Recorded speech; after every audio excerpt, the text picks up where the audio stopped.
네, 여러분 반갑습니다. 반갑습니다. 네, 화엄경 전 시간에 이어서 313페이지 아래 칸에 또 용락과 같이 한량없음을 알고 보나니 모든 해탈을 다 분별해 말하기 때문이요. 삼세와 같이 한량없음을 알고 보나니 한계가 없기 때문이며. 그래서 여기 보면 용락과 같이 한량없음을 알고 보나니 그 한량없는 이제 음성에 대해서 전 시간에 그 설명에 대한 부연 설명이죠. 그래서 한량없는 음성이란 이제 무엇입니까? 이른바 허공과 같이 한량없음을 알고 보나니, 그러니까 부처님의 진리의 세계는 그렇게 이제 허공처럼 헤아릴 수 없을 만큼의 한량없음을 이제 알아야 된다. 그 뜻에 또 용락도 우리가 중생세계 그 용락이 끝이 없죠. 크게 한량이 없음을 다 알고 보신다. 부처님의 지혜 작용은 내 안의 불성이 내가 어느 날 수행 끝에 드러나서 부처님 가피로 내가 부처님의 그 부처의 성품을 완벽하게 내가 다 체달하면 중생들의 그 끝없는 용락의 그 모양이나 가지가지를 한량없음을 다 알고 본다. 또 모든 해탈을 다 분별해 말하기 때문이에요. 그 해탈에 대해서 용락은 중생이죠, 미혹이죠. 그걸 벗어나면 이제 해탈을 다 알기 때문에, 해탈은 깨달음을 다 알기 때문에 본질을 다 모를 수가 없다는 걸 말해요. 태양이 밤에 깜깜했는데 태양이 비추면서 삼라만상이 뭐 낱낱이 다 드러나죠. 숨길 수 없이. 그런 것처럼 부처님의 지혜도 그와 같다. 또 삼세와 같이 하려는 것을 알고 보나니, 삼세는 과거, 현재, 미래 또 다 알고 본다. 왜? 거기에는 한계가 없기 때문에. 여기까지만 알고 이제 그 다음 몰라도 돼 이런 게 아니고 완전히 다 열려있기 때문에 그런 거죠. 지혜와 같이 한량없음을 알고 보나니 모든 법에 깊이 들어가기 때문이요. 그래서 이제 모든 법이라는 거는 중생세계와 부처님 세계의 모든 진리를, 지혜는, 부처님의 성품인 지혜는 다 보고 모를 바가 없다. 그 깊이가 이제 한량이 없기 때문에 일체의 모든 모양도 한량 없이 다 알 수 있다는 거죠. 물러나지 않는 부처님의 경계와 같이 한량 없음을 알고 보나니 요래의 법계에 순응하기 때문입니다. 그러니까 진리의 입각에서 그 깨달음을 성취했기 때문에 그 깨달음은 진리의 입각에 있어요. 그러니까 무엇이 옳고 바른지, 또 풀 한 포기가 나면 어떤 인연에서 그 자리에 풀이 한 포기, 민들레에 홀씨가 떨어져서 거기서 풀 한 포기가 나서 또 거기서 홀씨가 또 동서사방에 다 퍼뜨리고, 이 원리에 대해서 그런 것처럼 다 모를 수가 없다는 걸 말하는 거죠. 그래서 그 모든 꿰뚫어 알아보는 것은 부처님의 진리 세계이기 때문에 그렇다. 이제 순응한다는 것은 진리가 그렇다는 거죠. 불자들이여 보살마살은 열의 음성에 이런 10가지 한량없는 아승지가 있음을 알고 봅니다. 그러니까 이제 불자들에게 이제 보살마살이 이제 열의 음성에 대해서 부처님의 진리를, 부처님이 이제 보살마살들에게 부처님의 지혜 진리의 그 원리를 알게 해주죠. 부처님의 가피로 그 보살의 행을 하는 거예요. 근데 이제 음성이라는 것은 꼭 귀로 듣는 것만을 음성이라고 하지 않는 거죠. 그래서 또 어떤 경전의 그 대목에서는 소리를 본다, 이렇게 음성을 본다 이렇게 말하기도 해요. 그래서 한량없는 아승지가 있음을 알고 봅니다.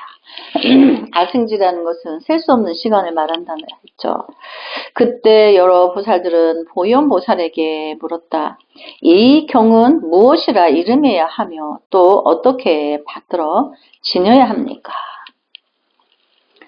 그래서 이제 그 대중보살들이 보현보살에게 이제 무엇이라 이름을 해야 하냐 이렇게 물은 거죠.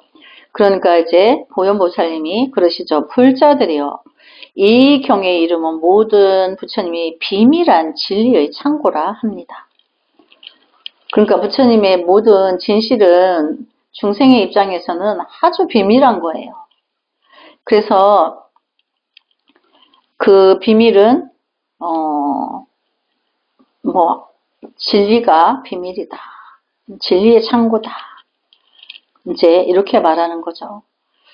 그리하여 이것은 세간의 그 누구도 헤아리지 못하며 오직 열애만이 알고 있는 큰 지혜 광명으로서 열애의 종성을 개발하고, 그러니까 부처님의 진리는 미혹한 중생의 헤아림으로는 알 수 없다는 거죠. 그래서 큰 부처님만이 큰 지혜 광명을 알고 또 열애의 종성을 개발하고, 그러니까 어떤 종성이라는 거는 진리의 결정체를 말하는 거예요.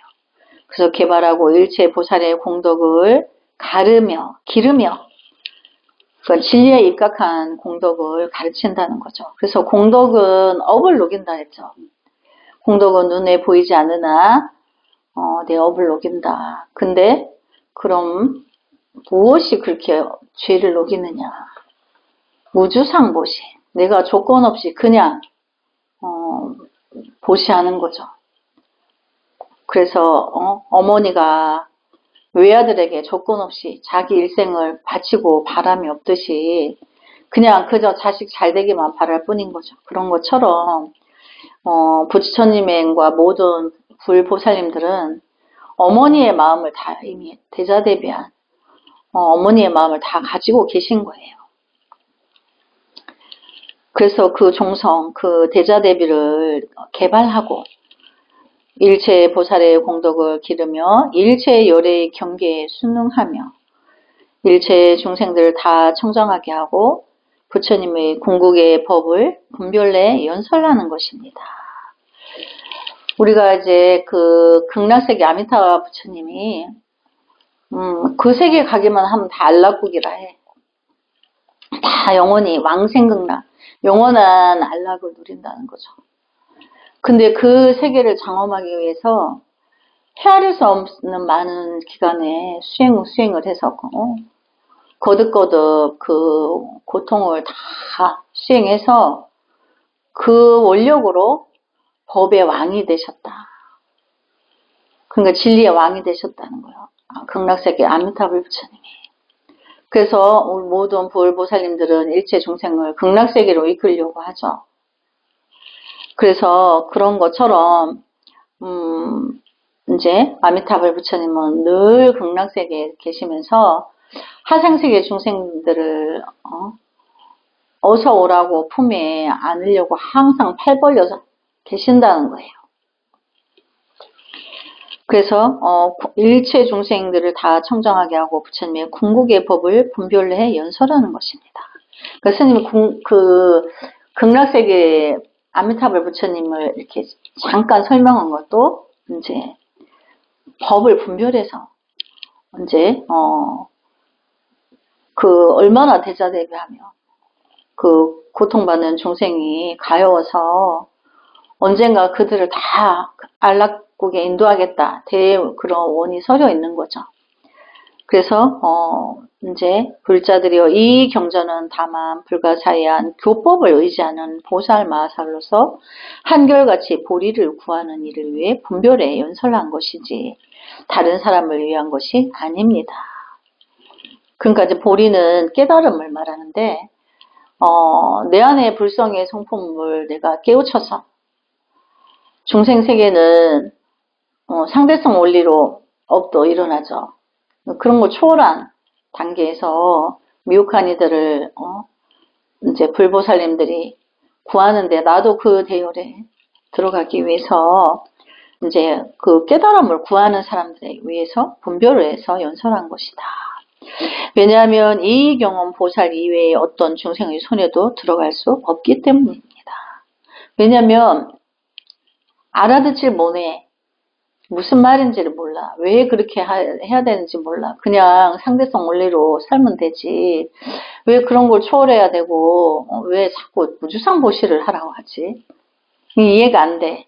그러니까 이제 법도 만나지도 못해. 그러니까 우리가 오늘 이렇게 이제 대선정하고 스님이 이렇게 공부하는 거는 어마어마한 부처님의 이제 불가사양, 우리 가피가 우리에게 있어서 이렇게 하는 거예요. 그래서 중생의 손에는 들어갈 수 없다. 이제 이 말씀을 하는 거죠. 보살 이외에는 어떤 중생의 손에 들어갈 수 없다.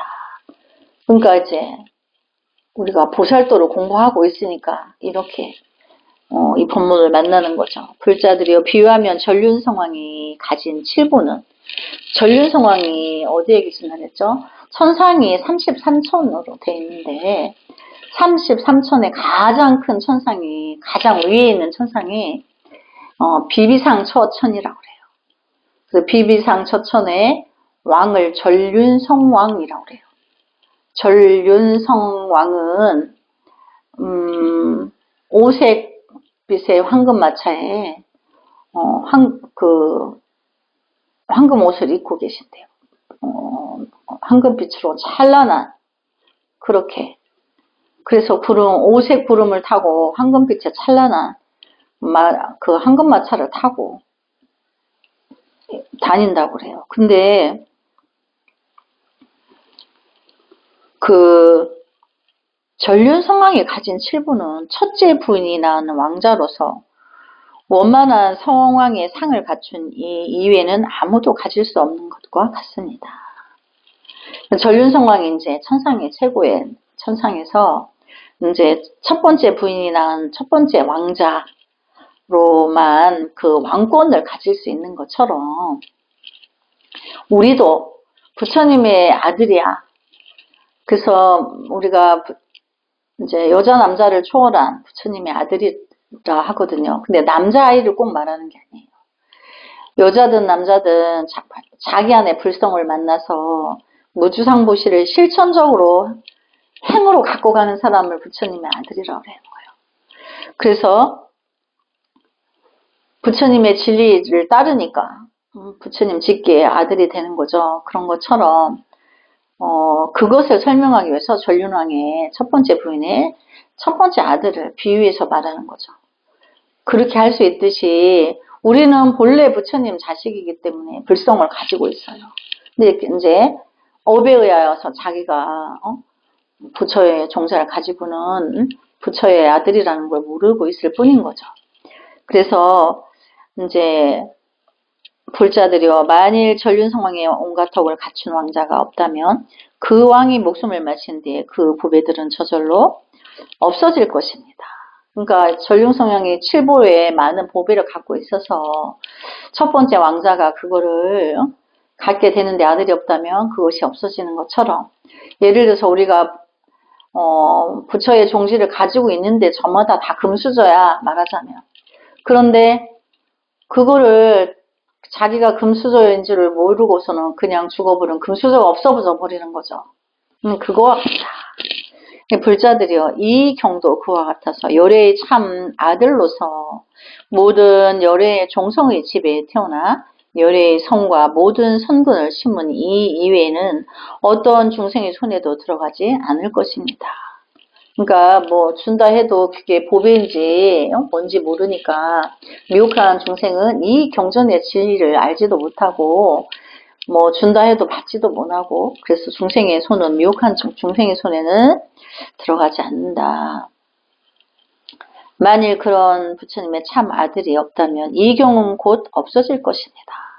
그러니까 우리가 이제 스님 항상 계승을 중요시 여기죠. 우리 대선정한테 스님이 이렇게 공부하는 것도 계승의 목적이 있어서, 그러니까 부처님의 진실한 뜻을 가르쳐서 너나 없는 부처의 행을 하도록 이끌어야 줘야 되는 거죠. 그게 그래서 계승이 일어나는 거기 때문에. 그래서 이제 왜냐하면 일체의 성문이나 영각은, 그러니까 성문 영각은 아직 보살도에 들어가지 않았죠. 그래서 성문 연각의 부분은 공부하는 과정 중에 있는 거예요. 우리가 고등학교 졸업하고 대학교 졸업하고 대학원을 가고 또 뭐 인간사에서 또 박사 학위를 따고 하듯이 아직 대학에 머물러 있어. 그렇다고 여기에 분별을 할 수가 없죠. 과정 중에 있는 거기 때문에 좋다 나쁘다를 말하는 게 아니에요. 그래서 아라한가에 들어가면 바로 보살도에 직입하게 돼요. 그래서 이제 성문영각의 공부 과정 중에 있는 이 경우의 이름조차 듣지 못하거나 하물며 받아지니며 쓰거나 해설할 수 있겠습니까? 그러면 우리 대선정이 지금 이제 성문에 들어있는 거예요. 뭔 말인지 알았죠? 이제 막 공부하러 들어와서 경전을 공부하고 있으니까 아직 이제 성문승이다, 성문 연각승이다, 이제 여기를 이제 소승이라고 그래요. 그러니까 우리가 소승의 과정 없이 대승이 될 수 없어요. 우리가 한 살로 태어나서 바로 100살 가는 게 아니죠. 10살, 50살, 99세 이렇게 거쳐서 100을 가듯이 공부도 성문, 영각, 아란 이렇게 그 과외에 들어서 보살도에 들기 때문에 그래서 이제 아직 이제 우리 대선정이 이제 성문 중에 있는 거죠. 성문은 성인이 되기 위한 공부하는 과정을 성문이라고 해요. 이렇게 이제 공부 과정에 있는 거죠. 근데 이제 지금 보살 세계를 공부하고 있는 거죠. 화엄경은 이제 보살님들이 어떻게 활동하는지를 이제 말씀해 놓은 거니까. 그래서 이제 성문은 이제 이름을 들을 수도 없다. 그러니까 공부하는 거 과정 중에 어떤 사람은 또 과정이 조금 높으면 이 과정을 공부한 사람은 이제 말을 들은 거죠. 이제 이 경을 공부한 사람은 알지만 아직 못한 사람 많죠. 그래서 이제 해설할 수가 없다. 아직도 못 만났으니까. 또 이제 공부하고 있는 과정에는 내가 공부해서 연마하고 다 갖춘 뒤에 해설을 할 수 있듯이 아직은 아니라는 거죠. 그래서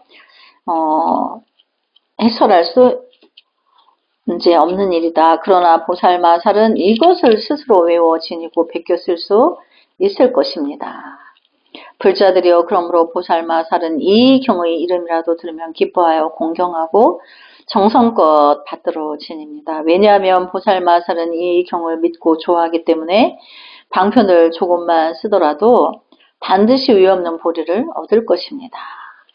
이제 여기 이렇게 돼 있는데 스님이 이제 여러 스님들께서 화엄경을 공부하시고 우리 불교 신문에도 보면 화엄경에 대해서 찬탄하시고 또 화엄경을 또 해설을 우리가 중생이 못 알아들으니까 또 재해석을 해서 또 편찬해 주시고 이런 모든 스님들을 이렇게 접하면 그 화엄경에 전부 다 도취되어 가지고 그 기뻐서 이루 말할 수 없는 그 기쁨에 젖어 계세요.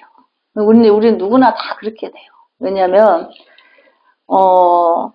너무나 그 보살도에 들어있는 보살들의 그 마음 세계가 너무나 아름답고 찬란하기 때문에 그래서 그거를 다른 말로 표현할 때 장엄세계다. 그러니까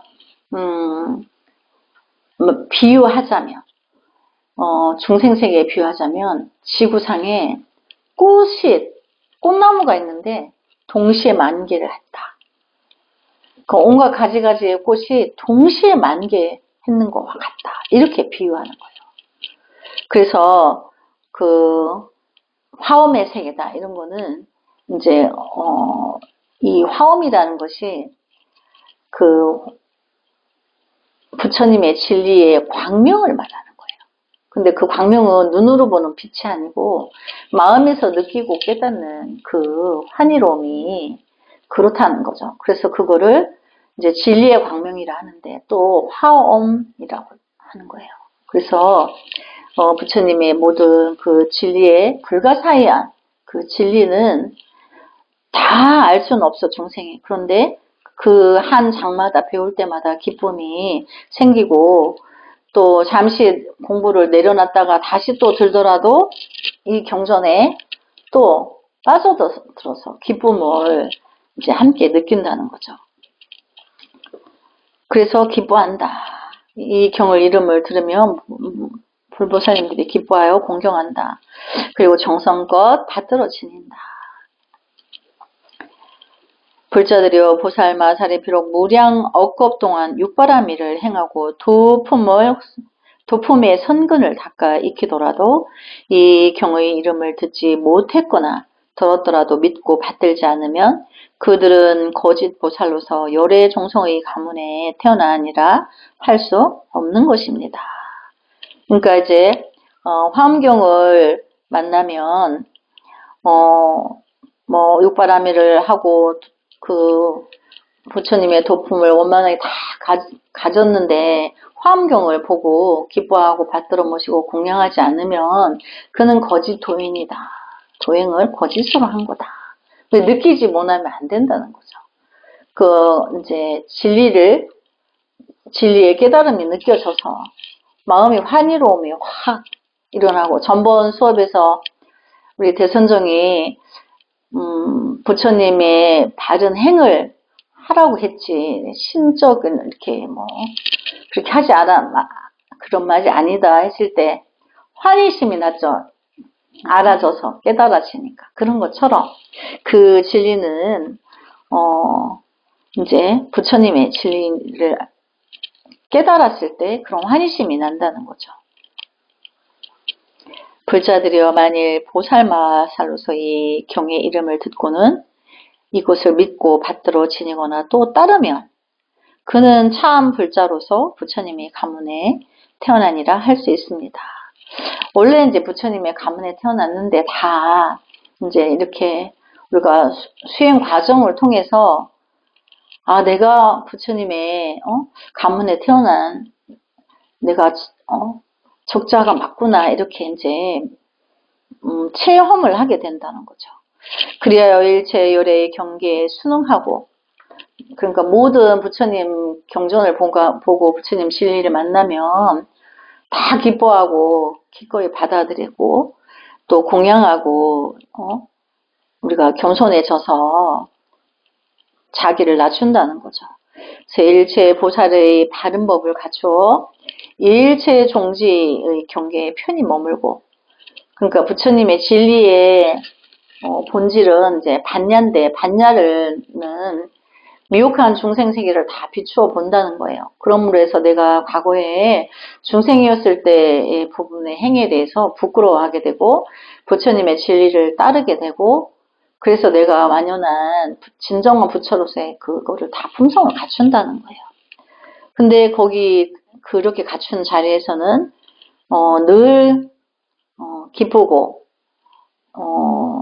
그래서 안락하다. 그래서 편히 머문다. 이제 이런 용어를 쓰게 돼요. 일체 세간의 모든 법을 멀리 떠나며 중생세계 안이비설신의 육군, 육식, 오온, 칠식, 팔식의 분별에 새긴 거죠. 그거를 내가 분별에 들었구나. 나무아미타불 이렇게 하면서 또 분별을 내가 거두어내면서, 그래서 이제 일체 세간의 모든 법을 멀리 떠난다는 거는 늘 분별하고 있는 걸 부끄러워한다는 얘기예요. 열애의 행을 내어 기르고 일체 보살의 모든 법의 저 언덕에 이르러, 그 부처님의 진리를 무주상 보시 행을 실천적으로 하는 것만을 그 절대적인 그것으로 진리로 삼고, 또한 나도 이제 미혹에 들지 않고 진정한 내 안의 불성과 하나가 되어서 부처의 행을 한다. 이것이 이제 저 언덕에 이른다는 말이 그 말이에요. 열애의 자제한 다른 법에 대해 의혹하는 마음이 없으며 스승 없는 자리에 끝까지 편히 머물고 일체 열애의 경계에 깊이 들어갈 것입니다. 여기 보면 이제 진리를 알면 마음이 의심이 없고 편한데 스승 없는 자리에 끝까지 편히 머물고 내가 내 안의 불성을 만나면 그게 불지에 들은 거예요. 부처님 지위에. 근데 부처님 지위에 들은 이가 스승이 필요할까요? 필요하지 않죠. 이걸 말하는 거예요. 그래서 일체열의 경계에 깊이 들어갈 것입니다. 그러니까 부처의 진리에 끝없이 이제 깊이 들어간다는 거죠. 불자들이여 보살 마살로서 이 경의 법을 듣는 이는 평등한 뜻의 행과 무량한 마음을 내고 일체 허망한 생각을 멀리 떠나 끝까지 정직한 마음으로 평등하고 청정하기를 닦아 익힘이 호금과 같으며 일체의 보살의 행업을 분별하고 관찰하여 법계와 평등하고 일체의 종지를 완전히 성취하여 세간의 더러움을 멀리 떠날 것입니다.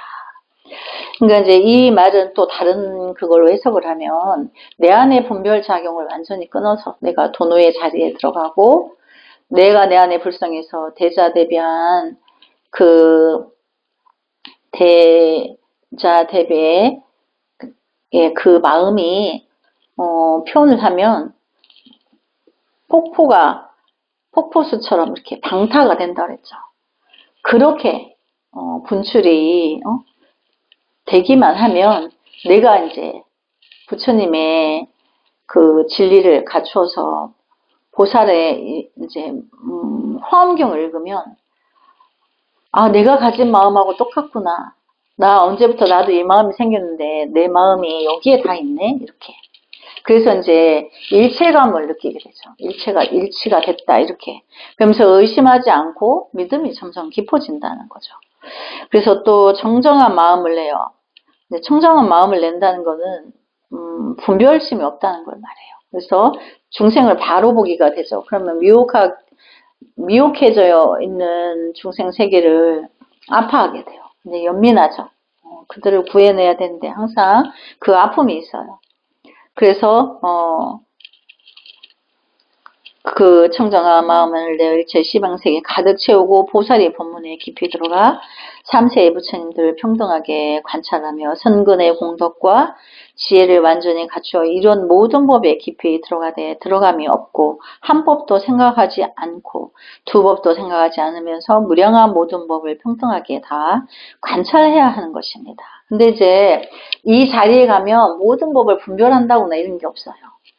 분별이 끊어진 자체에서 모든 진리가 그대로 나한테 도장 찍힌 것처럼 물이 들기 때문에 진리와 늘 하나가 되는데 접하는 순간에 이미 내가 보살이 되고 부처가 되고 이렇게 된다는 거죠.